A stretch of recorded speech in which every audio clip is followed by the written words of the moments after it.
समस्त भारतीय जनता पार्टी के सेनापतिगण जो इस कार्यक्रम में मौजूद थे। मैं ध्यान से सभी को सुन रहा था और जो कीर्तिमान हमारे ग्वालियर विधानसभा ने स्थापित, मैं तो मानता हूं कि समूचे ग्वालियर चंबल संभाग के लिए नहीं, लेकिन समूचे प्रदेश के लिए एक प्रेरणा का स्रोत मेरा ग्वालियर का किलेदार है जो इस कार्यक्रम में बैठा हुआ है। मंचासीन हमारे एक एक सेनापति जिन्होंने अथक प्रयास किया था, असीम मेहनत परिश्रम की परिकाष्ठा करते हुए अपना अपना एक कीर्तिमान स्थापित किया। अगर 1 लाख का टारगेट मेरे ग्वालियर के शानदार सिपाहियों ने पार किया है, तो उसमें से इन 10 सिपाहियों ने स्वयं मिलकर 15,000 का टारगेट अपने आप स्वयं स्थापित किया। इनके लिए भी तालियों की गड़गड़ाहट होनी चाहिए।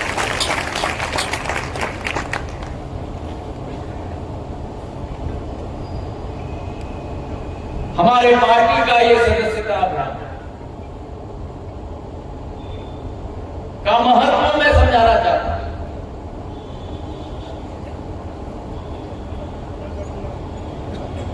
भारतीय जनता पार्टी एक राजनीतिक दल महज नहीं,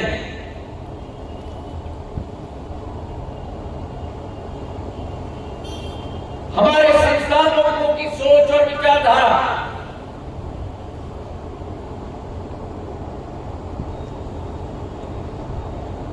चाहे एक तरफ श्यामा प्रसाद मुखर्जी साहब जिन्होंने एक देश, एक निशान और एक विधान के विषय पर अपनी कुर्सी की कुर्बानी दे दी, लेकिन भारत को एकत्रित करने के लिए सड़क पर उतरने की विचारधारा के साथ एक अभियान की शुरुआत।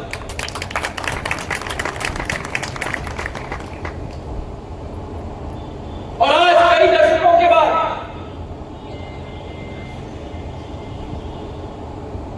उस लक्ष्य की पूर्ति हुई है, जब अनुच्छेद 370 को रद्द करके कश्मीर को भारत का अभिन्न अंग बनाने का कदम हमारे देश के प्रधानमंत्री नरेंद्र मोदी जी ने लिया है। मेरे भाइयों, यह संघर्ष भारतीय जनता पार्टी का मंच पर मेरे सामने दाएं बाएं पार्टी का सेनापति बैठा हुआ है, जिसने इस पार्टी की नींव एक एक कील को लेकर ठोकी है। इसी मुद्दे को लेकर लोग कहते हैं कि सपना है, और इस सपने को साकार करना है तो मेरे भारतीय जनता पार्टी का एक एक कार्यकर्ता की क्षमता को देखो। मेरे भाइयों,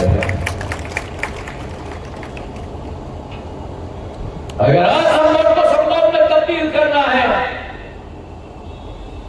तो मेरे भारतीय जनता पार्टी के संस्थापक श्यामा प्रसाद मुखर्जी जी की दृढ़ इच्छा शक्ति को देखो, जो दशकों बाद भी वही सोच, वही विचारधारा, एक तरफ 370 रद्द करना, दूसरी तरफ रामलला के मंदिर को दोबारा अयोध्या में स्थापित करना। संभव हो पाया है तो प्रधानमंत्री नरेंद्र मोदी जी के कार्यकाल में संभव हो पाया है।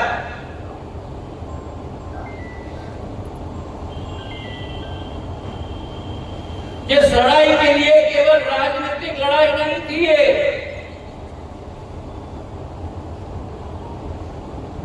छत्रपति शिवाजी महाराज के समय से भगवा ध्वज,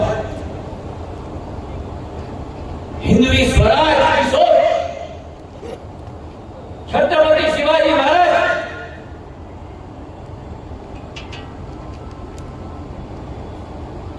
मेरे पूर्वज साबाजी शिंदे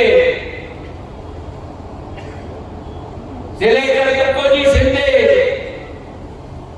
से लेकर दत्ताजी महाराज, जिनके सीने पर नजीब-उल-दौला ने पांव रखकर पूछा था गोली मारने के बाद, दत्ताजी लड़ोगे? तो दत्ताजी महाराज ने कहा था नजीब, जिएंगे तो लड़ेंगे। आज भी मेरे रोंगटे खड़े हो जाते हैं। राणोजी महाराज, जिस इल्तुतमिश ने उज्जैन में आकर महाकाल के मंदिर को नष्ट कर दिया था,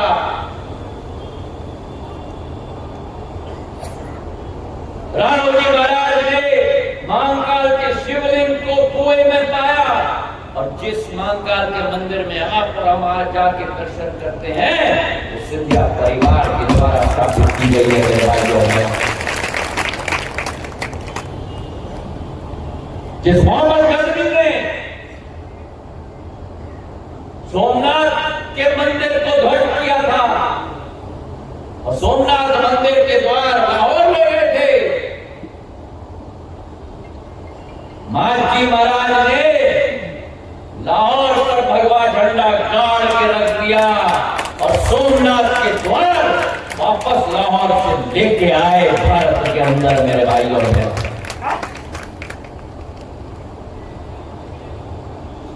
जिस मांझी महाराज ने लाल किले पर 1771 पर इस भगवा ध्वज को गाड़ के पहला हिंदू शासक जिसने लाल किले पर 32 वर्ष राज किया था मेरे भाइयों ने, कि हिंदवी स्वराज की सोच हमारी खून की है, हमारी कुर्बानी की है, हमारे विचारधारा दर्शन शास्त्र ये राजनीतिक दल नहीं है, आपका हमारा एक दर्शन शास्त्र है मेरे भाइयों।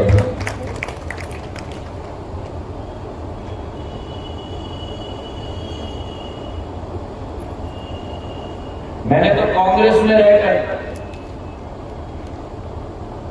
आप में से कई को आश्चर्य होगा ये सुनते हुए, जिस दिन 370 अनुच्छेद को रद्द किया था, कांग्रेस में रहकर उस कदम का मैंने पूरा समर्थन किया था, कांग्रेस के महासचिव होने के नाते भी, क्योंकि जो चीज मेरे देश की एकाकरण की विचारधारा में है, उस चीज के लिए सिंधिया परिवार खड़ा है मेरे भाइयों।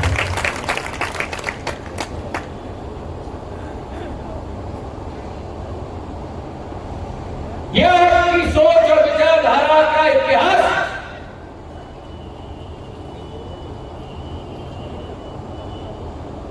दूसरे तरफ पंडित दीनदयाल उपाध्याय, जिनकी सोच और विचारधारा एकात्म मानववाद,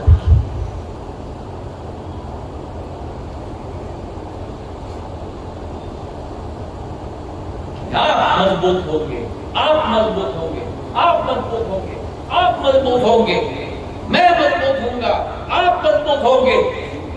कब? केवल तब जब देश का आखिरी वासी मजबूत होगा। एकात्म मानववाद क्या है? एकात्मवाद मानववाद कोई राजनीतिक सोच नहीं है, एकात्म मानववाद एक एक मनुष्य की मानवीय विचारधारा का स्रोत है मेरे भाई और बहन। और जब जब भाजपा की सरकार बनी है तब तब एक एक मनुष्य समृद्धशाली बना है, तब भारत मजबूत बना है, तब भारत का परचम विश्व पे लहराया है। मेरी आगे अम्मा राजमाता साहब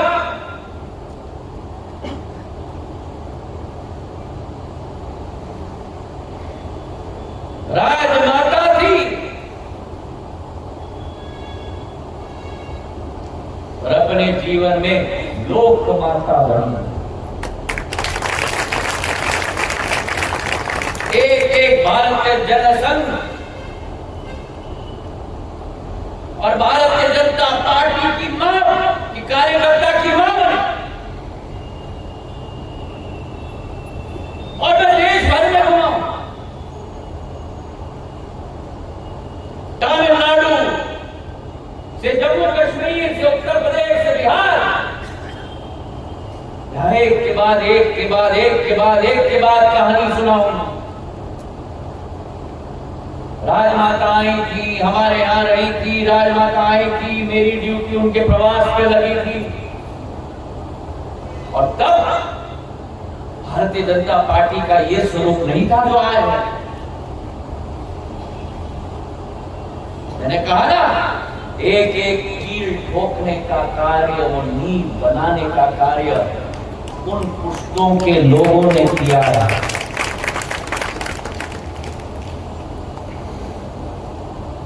अटल बिहारी वाजपेयी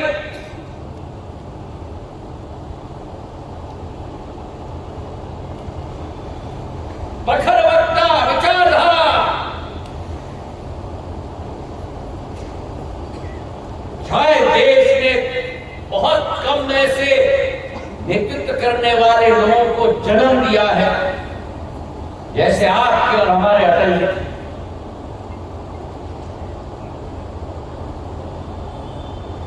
संगठन को मजबूती देने के लिए एक एक हमारे पार्टी के कुशल नेतृत्व करने वाले,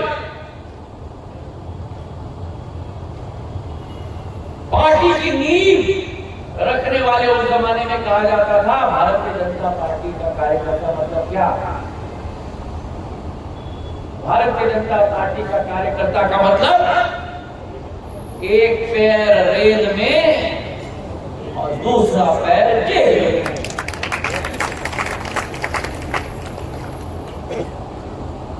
मेहनत, अंगड़ाई, क्रांति, कुर्बानी, ये भारतीय जनता पार्टी का कार्यकर्ता की पहचान है। और उस आग में से तपते तपते तपते तपते तपते जैसे तलवार तपता है आग के अंदर,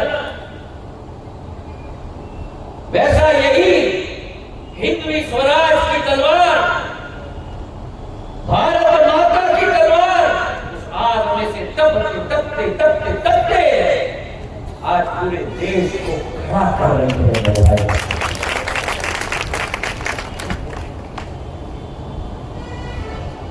कुशवाहा ठाकरे जी जिन्होंने एक एक मंडल तक बैठकर कुशल कार्यकर्ता का संयोजने का काम किया। ये हमारी खून है, ये हमारा इतिहास है। आज जब आप और हम मेहनत मशक्कत करते हैं,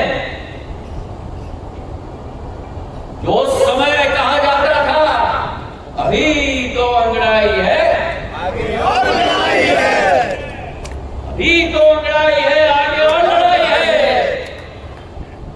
अगर उनकी स्मृति को हमें जीवित रखनी है, हमें भी अपने जीवन काल में ऐसा ही कार्य करना होगा ताकि आने वाली पीढ़ी हमें याद रखे।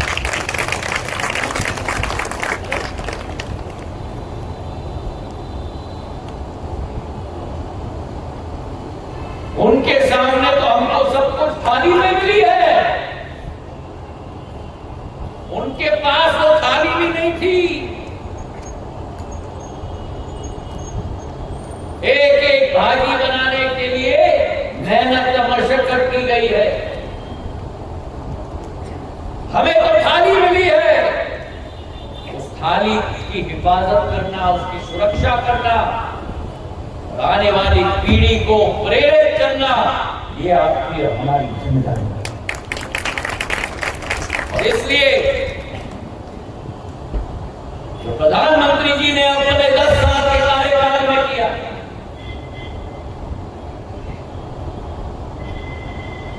ये कोई करिश्मा से कम नहीं है।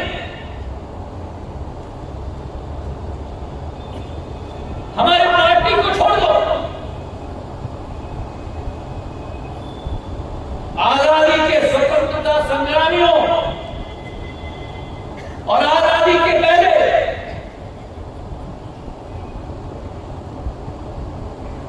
क्योंकि आजादी के हजारों वर्ष पहले इस देश में विदेशी ताकतों के विरुद्ध लड़ते लड़ते लहू की नदियां निकली हैं हमारे वंशजों की, मेरे भाई और बहनों।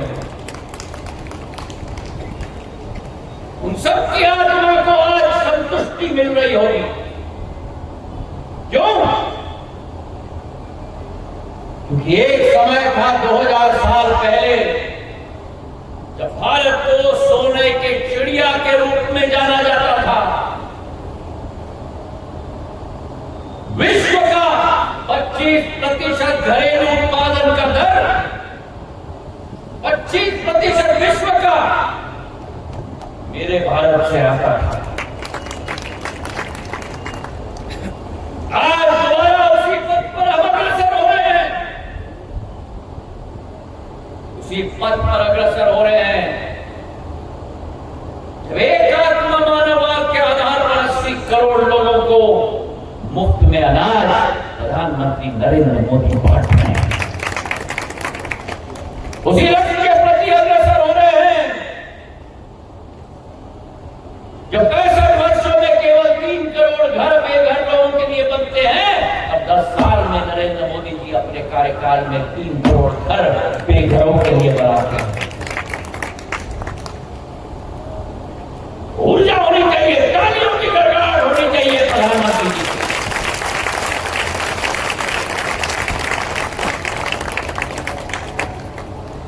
और उसी लक्ष्य के प्रति अग्रसर हो रहे हैं। जब 5 साल के कार्यकाल में 1.5 महीने पहले बजट कैबिनेट में पारित हुआ है, अब 5 साल के अंदर 2.5 लाख करोड़ के आधार पर 3 करोड़ घर बेघर लोगों के लिए हम बनाएंगे। एक भी व्यक्ति देश में बेघर नहीं रहेगा। उसी लक्ष्य के प्रति अग्रसर हो रहे हैं। जब कोरोना काल में इस देश में एक टीका नहीं बनता था, झोली फैलाकर हम विदेशी देशों से भीख मांगते थे टीका का, स्मॉल पॉक्स का, बीसीजी का। इसी देश में कोवैक्सीन का आविष्कार होता है, 200 करोड़ टीके लगते हैं, वसुधैव कुटुंबकम के आधार पर 100 देशों के लिए वैक्सीन का निर्यात करता है। उसी लक्ष्य के प्रति अग्रसर हो रहे हैं। जब इस देश के अंदर 30 करोड़ आयुष्मान भारत कार्ड वितरित हो जाते हैं, एक गरीब जो अपने घरवाले के लिए राशि नहीं दे पाता। कल मैं भिंड में था, वहां मेरे मन से मुझे बोला गया कि एक महिला ने अपना मंगलसूत्र गिरवी रख लिया अपने पति को बचाने के लिए। आयुष्मान कार्ड उस महिला को मिला, उस महिला को केवल अपना मंगलसूत्र वापस नहीं मिला, उसे अपना सुहाग भी वापस नहीं मिला। और मुंह से निकलता 30 करोड़ बहुत आसानी से, 5 करोड़, 8 करोड़, 10 करोड़, 30 करोड़। 30 करोड़ का मतलब हम समझते हैं। यूनाइटेड स्टेट्स ऑफ अमेरिका की आबादी है 30 करोड़। इतने सारे आयुष्मान आयुष्मान कार्ड भारत में प्रधानमंत्री ने बना के दिया, और कागज पे नहीं,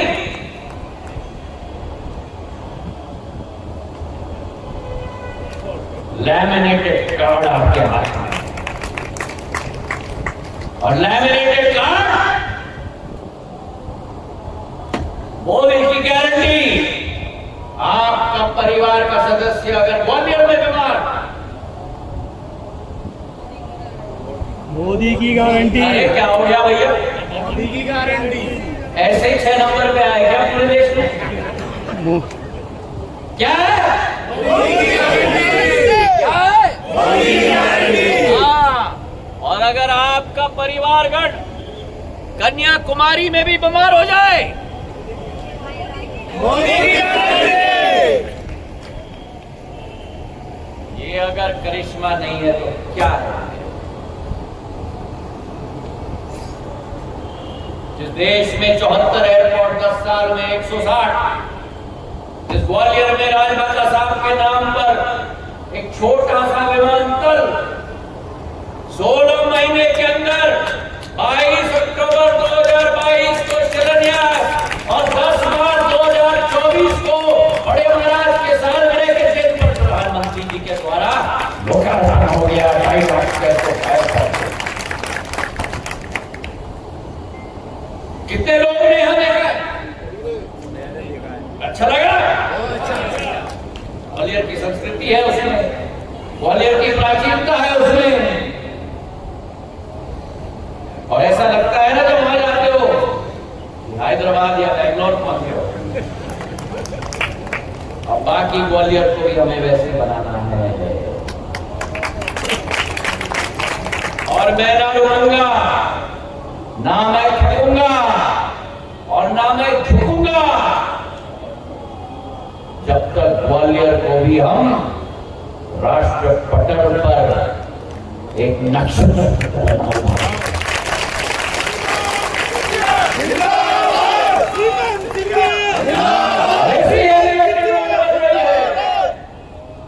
18 किलोमीटर की 1600 करोड़ की कल्पना आप कर सकते थे? आपके सेवक ने बड़ी मासूम तरीके से मन से मांग कर ली जब वो चुनाव था, और मेरी आदत है अच्छी सोच है तो मैं पकड़ लेता हूं, और पकड़ के हथौड़े के साथ तो तीर के साथ ठोक देता हूं।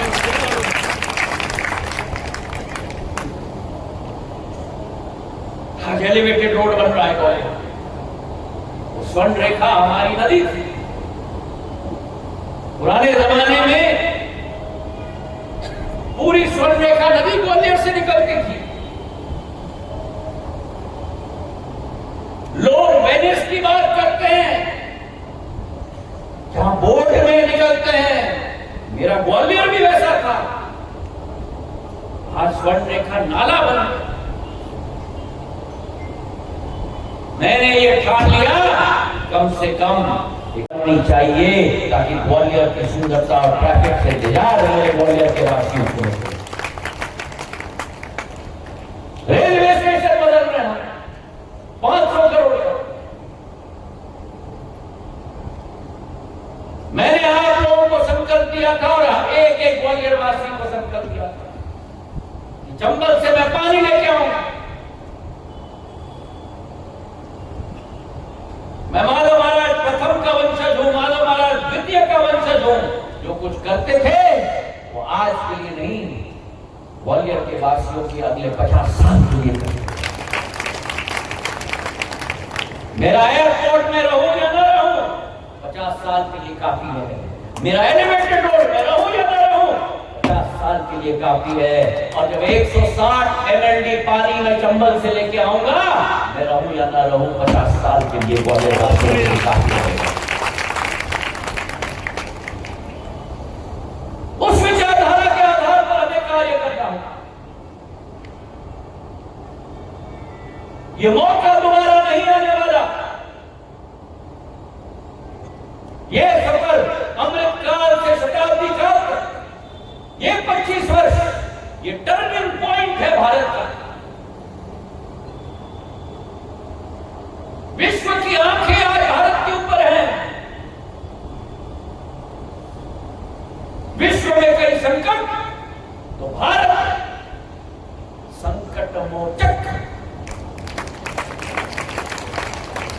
प्रधानमंत्री हमारे संकट मोचक।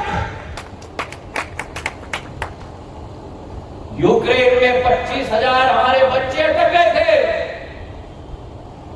प्रधानमंत्री जी ने मुझे 4 कैबिनेट मंत्री को भेजा आदेश के साथ, वापस नहीं आओगे जब तक आखिरी बच्चे को सुरक्षित नहीं लाओगे ही। 22,000 बच्चों को हम सुरक्षित वापस लाए। किसी विदेशी ताकत की मदद नहीं ली, हम अपने प्लेन ले गए, 90 प्लेन ले गए। Airbus, Boeing, air India, Indigo, spice jet, वायुसेना, एक विमान, भारत का तिरंगे झंडे के विमान को लेकर हम अपने बच्चों को वापस लाए। और केवल भारत के बच्चे नहीं, श्रीलंका के बच्चे, अफ्रीका के बच्चे, नेपाल के बच्चे, क्यों? वसुदेव कुटुंबकम, यह हमारी विचारधारा है।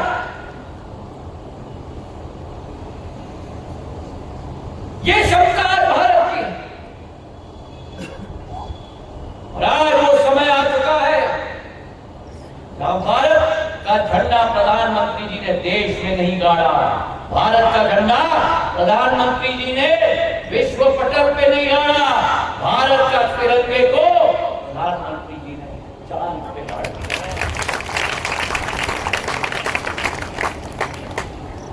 केवल 4 देश चांद पे गए।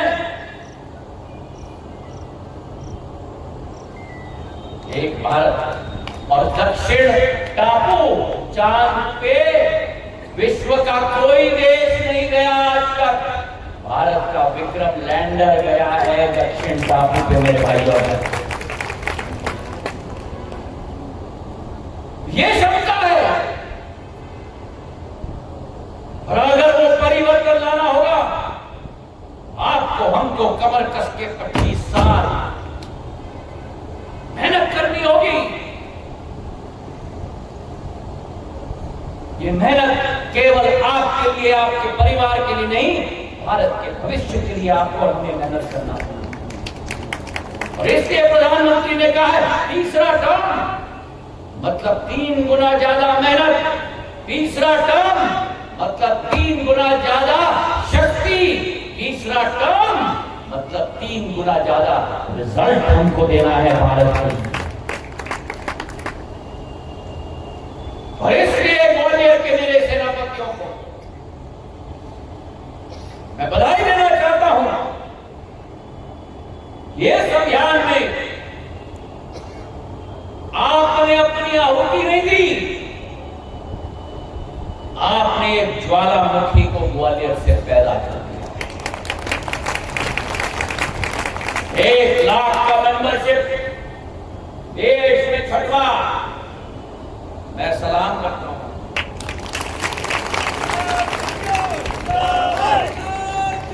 और मैं इसलिए सलाम करता हूं आपको, मैं नतमस्तक होता हूं क्योंकि लोग बड़े आसानी से कहते हैं, ये लोग जो बैठे ना, ये 10-15 लोग, ये जो 15 लोग बैठे ना, आइए मंत्री जी, इनका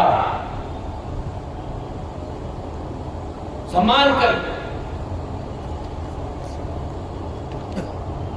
पहले तो मैं मंत्री जी नहीं हूं, मैं तो परिवार का मुखिया हूं। मैंने सम्मान किया, पट्टा लगा दिया। आभास है एक इन सेनापतियों ने कितनी मेहनत की होगी एक मेंबर को बनाने के लिए। एक मेंबर इतना आसानी से नहीं बनता, मोबाइल में डालना पड़ता है। मोबाइल में डालने के बाद दूसरे वाले के नंबर पे ओटीपी आता है, ओटीपी हमारे इस मोबाइल में डालना पड़ता है, पता डालना पड़ता है, मोबाइल नंबर डालना पड़ता है, उसके बाद बटन दबता है, उसके बाद मेंबर बनता है। एक मेंबर बनाने में कम से कम 1.5 मिनट लगेंगे। इन्होंने अगर 1500 मेंबर बनाए, सलाम आपको।